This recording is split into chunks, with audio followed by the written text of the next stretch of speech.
Halo teman-teman investor dan trader, kembali lagi di channel Ide Investasi.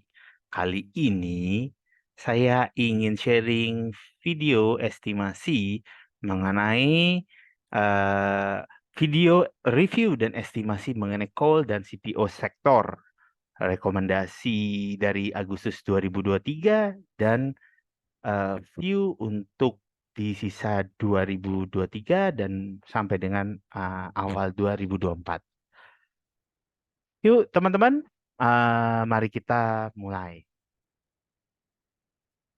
Oke, ya, review atas video yang pernah saya buat, ya. Saya buat rekomendasi call dan CPO ini di Juni 2023. Oh sorry, di Juni saya buat videonya, kemudian di review tanggal 23 Agustus. Jadi video ini adalah untuk mereview rekomendasi dari 23 Agustus. Oh, ya. Sebelumnya disclaimer informasi ya, teman-teman, semoga teman-teman membaca disclaimer informasi oleh Ide Investasi. Kemudian sedikit flashback di tahun 2022, eh, saya memberikan estimasi bahwa puncaknya harga global untuk komoditas energi dan coal masih dapat terlihat terjadi di kuartal 3 atau kuartal 4.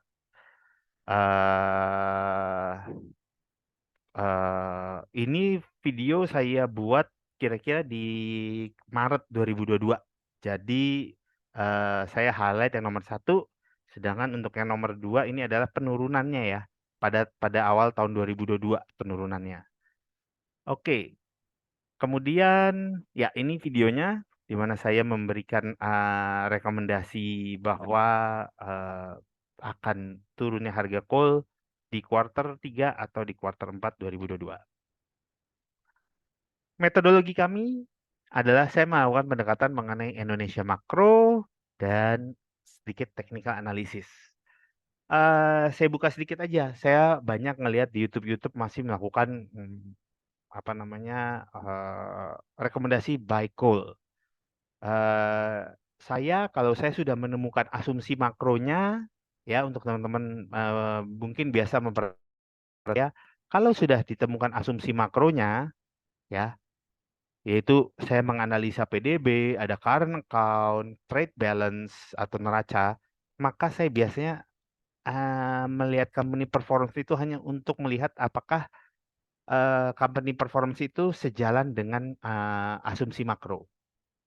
Oleh karena itu, pendekatannya saya untuk call saya akan lebih memakai technical analysis. Oke, sedikit kita belajar makro. Ya, tapi makronya ini bukan untuk tahu makroekonomi itu apa, tapi bagaimana membaca makro untuk mengetahui performance company, ya. Jadi makro itu akan leading indikator untuk menunjukkan company ini performance-nya akan bagus atau tidak. Seperti itu tujuannya. Jadi bukan belajar makro tujuannya seperti Ibu Sri Mulyani ya, tapi kita untuk mengestimasi dengan belajar makroekonomi, kita bisa mengestimasi performance company, ekspektasi performance perusahaan sebelum laporan keuangan keluar. Nah, itu yang ingin saya share dengan teman-teman. Mari kita mulai. Current account untuk second half 2023 ya. Prediksi dari trajectory dari trading economics adalah current account-nya akan semakin turun, teman-teman. Ya. Kemudian yes. Ya, kita lihat. Ini pada saat saya ngambil screenshot dan trajektorinya dibilang akan semakin turun, teman-teman. Current account-nya. Kemudian realitanya adalah current account kita ternyata semakin turun. Ini, teman-teman. Teman-teman bisa bilang, tapi Pak, ini kan kita kuartal per kuartal. Ini plus. Betul. Tetapi teman-teman lihat trajektorinya. Trajektori itu adalah trennya. Jadi makro pun juga bisa dilihat trennya, teman-teman. Ya, bukan hanya technical analysis yang bisa dilihat trennya. Trajektorinya masih turun, jadi forecast-nya adalah tepat. mungkin teman-teman agak bingung kenapa saya membahas current account. Jadi current account itu seperti apa ya, pembiayaan atau uang pemerintah, apa ya, bisa disamakan dengan kalau kita analisa laporan keuangan, ini adalah aset lancar. Sorry, ya sorry, aset lancar, current account, oh ya, bisa dibilang current aset ya, aset lancar gitu. Gitu. Jadi inilah yang biasanya impact-nya dari biaya pendapatan pajak, ekspor impor gitu. Jadi kalau current account itu turun, ini mengindikasikan pemerintah ekspor raw material ya, saat ini memang ekspor Indonesia raw material itu sangat besar. Sudah mulai turun, sudah mulai ada penurunan. Jadi karena account-nya turun, berarti ekspor raw material bahan mentah itu turun, gitu ya. Kemudian kalau neraca dagang ya kita bisa lihat ini sejalan ya neraca dagang. Jadi ini sejalan ya. Karena account-nya trennya turun, begitu juga neraca dagang. Neraca dagangnya drop ya di Mei 2023. Kemudian kita bisa melihat neraca dagangnya sekarang adalah ini di Mei nih, posisi di Mei. Ya, neraca dagangnya ini mengalami kenaikan, tetapi tetap trennya turun, gitu. Itu caranya kita melihat. Ini juga kembali kita melihat current account di kuartal 2 2023, ya, ternyata ada defisit selama 1,5 tahun. Ada defisit setelah 1,5 tahun. Nah, ini yang harus kita juga cermati. Selain trennya turun, defisit sudah mulai terjadi. Summary export review saya untuk coal ya, untuk berdasarkan summary export di Mei 2023 adalah saya merekomendasikan trading buy untuk Adaro Indi ITMG, tetapi saya menekankan tren masih bearish untuk 2023. Makanya adalah trading buy rekomendasi saya. Trading buy juga untuk LSIP TAPG, tetapi rekomendasi saya adalah masih bearish untuk tahun 2023. Di mana pada video saya di Agustus 2023, rekomendasi call saya estimasi itu akan melanjutkan penurunannya di November, di Desember. Nah, nanti mari kita lihat ya, bagaimana pergerakan emiten-emiten call. Saya tetap memberikan rekomendasi untuk hold ASI dan auto, kemudian invest buy untuk SMGR dan KBLI. Ya, teman-teman bisa cek laporan keuangan KBLI ini bagus sekali. Kalau SMGR ini growth-nya saya rasa sesuai dengan target yang nanti saya sampaikan di belakang. Ya, sebenarnya cara melihatnya itu seperti ini, gampang teman-teman. Ya, kita nggak perlu sok-sok menjadi ahli membaca laporan keuangan. Sedikit history background, saya memberikan rekomendasi netral beli coal itu di Maret 2022. Tetapi masih naik harga coal dan energi. Saya kemudian memberikan rekomendasi sell di bulan September, ya. Kemudian saya ulangi lagi rekomendasi sell-nya adalah pada video saya di bulan kalau nggak Februari, Maret. Nanti teman-teman bisa cek. Ya, lihat ya. Saya tidak pernah mau mengada-ngada untuk bilang, wah saya pernah rekomendasi jual di peak. Nah, teman-teman bisa ikutin video saya. Saya rekomendasi sell-nya di September 2022, kemudian saya ulangi lagi sell di Maret 2022. Kemudian teman-teman bisa cek video saya, rekomendasi buy-nya itu ada di bulan apa tadi? Mei atau Agustus ya? Kalau nggak salah Agustus. Agustus. Oh, sorry, rekomendasi buy-nya itu ada di bulan Mei tahun 2023, ya. Rekomendasi buy-nya call berikut target price yang saya berikan. Kemudian saya itu sebenarnya merekomendasikan sell-nya itu di sini nih, mendekati akhir 2024. Tetapi lihat, ternyata pasar sudah mendahului saya. Pasar sudah melakukan sell saham-saham komoditas energi kira-kira ini di akhir September dan di bulan Oktober. Jadi buat teman-teman yang nyangkut, ya teman-teman bisa lihat, sell masih bisa, ya nyangkut itu masih bisa berharap kemungkinan sektor komoditas dan energi masih akan naik, tetapi saran saya ikutin trendline yang sudah dibuat untuk melakukan sell. Kemudian kalau teman-teman lihat, ini juga adalah MACD, MACD pergerakannya dari indeks energi, ya. Eh, ini adalah chart weekly ya teman-teman. Ini chart weekly dan ini dia sudah dead cross, tetapi masih di teritori positif nih MACD-nya.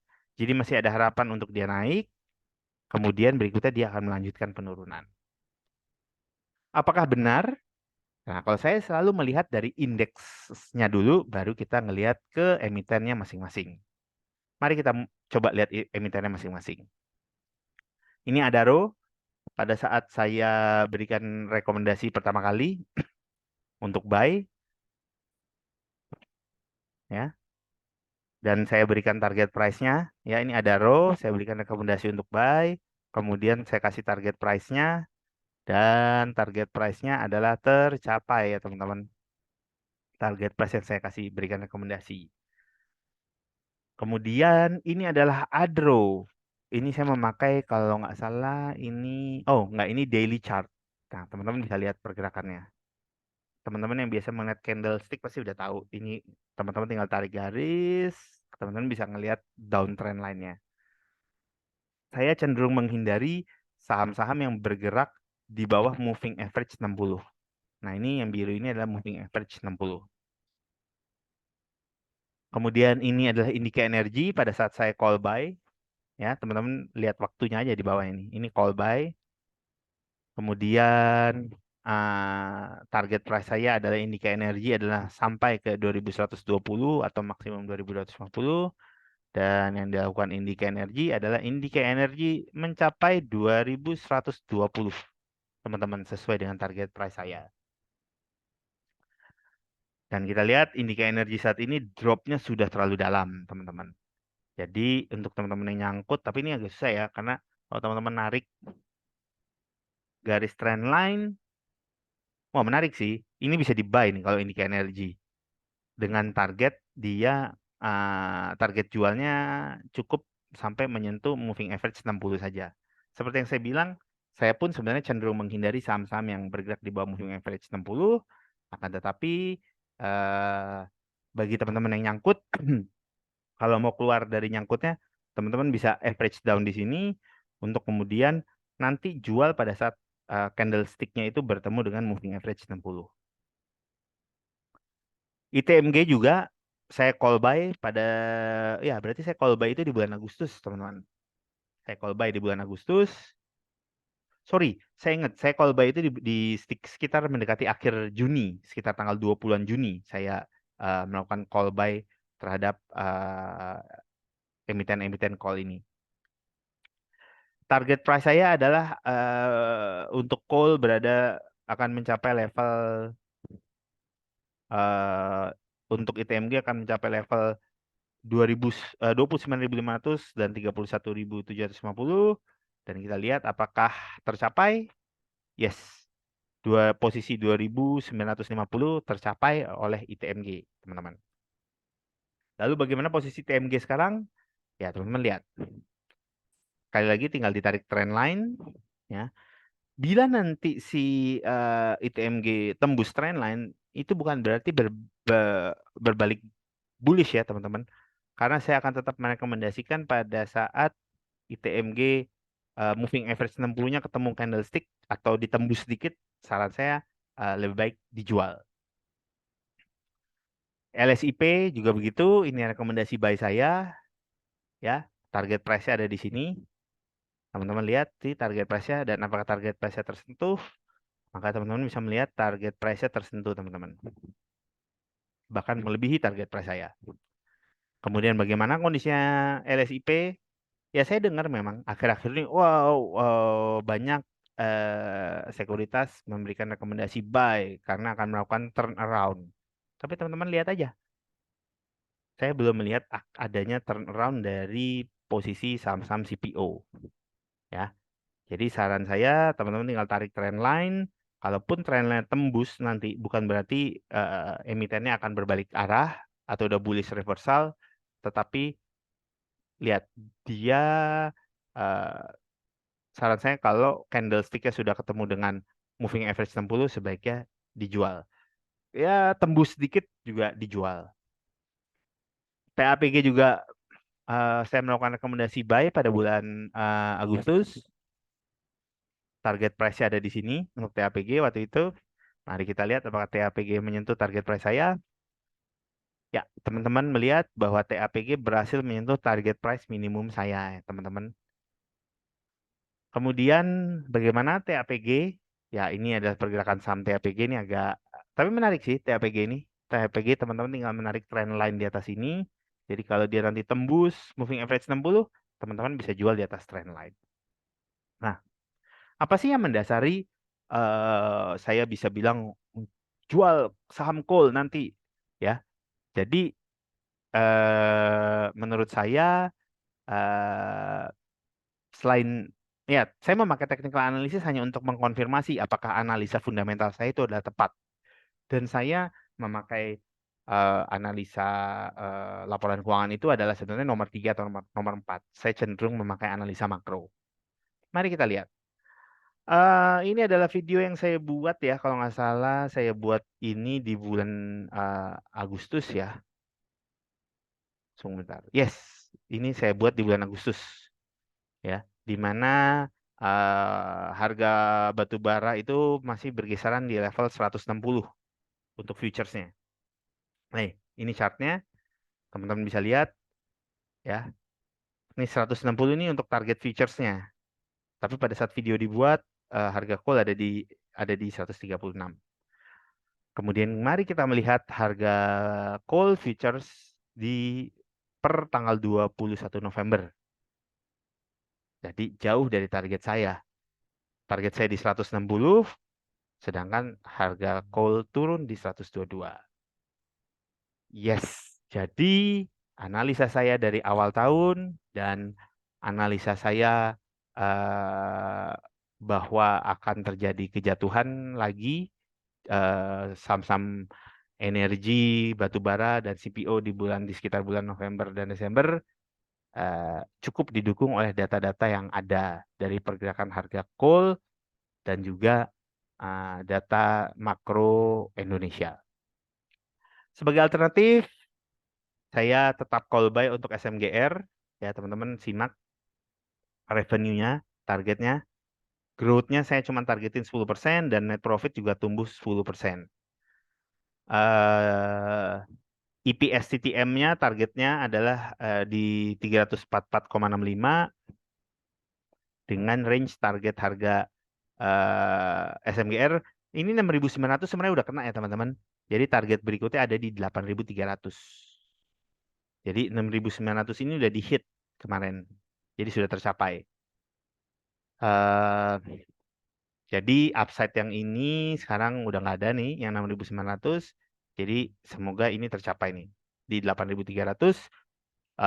Saya memakai pendekatan satu standar deviasi berdasarkan pergerakan SMGR 10 tahun price earning ratio yang berada di 24 price earning ratio. Kalau teman-teman ingin mengetahui analisa lebih dalam mengenai SMGR, nanti saya akan berikan linknya mengenai video SMGR karena saya memberikan detail analisa SMGR. Itu terjadi sekitar di bulan kalau nggak Maret April. Nanti saya akan berikan linknya di atas ini. Oke, kalau teman-teman ada pertanyaan, disclaimer informasi oleh saya adalah yang saya sajikan adalah data publik yang juga dapat diakses oleh halayak umum melalui situs emiten masing-masing, di mana video ini sifatnya adalah edukasi berbasis data dan bukan merupakan ajakan untuk membeli atau menjual. Terima kasih telah menonton sampai akhir. Semoga selalu bisa tetap cuan. Jangan lupa like, komen, dan subscribe. Salam ide investasi dan semoga teman-teman bisa cuan dari emiten energi dan CPO. Sampai jumpa.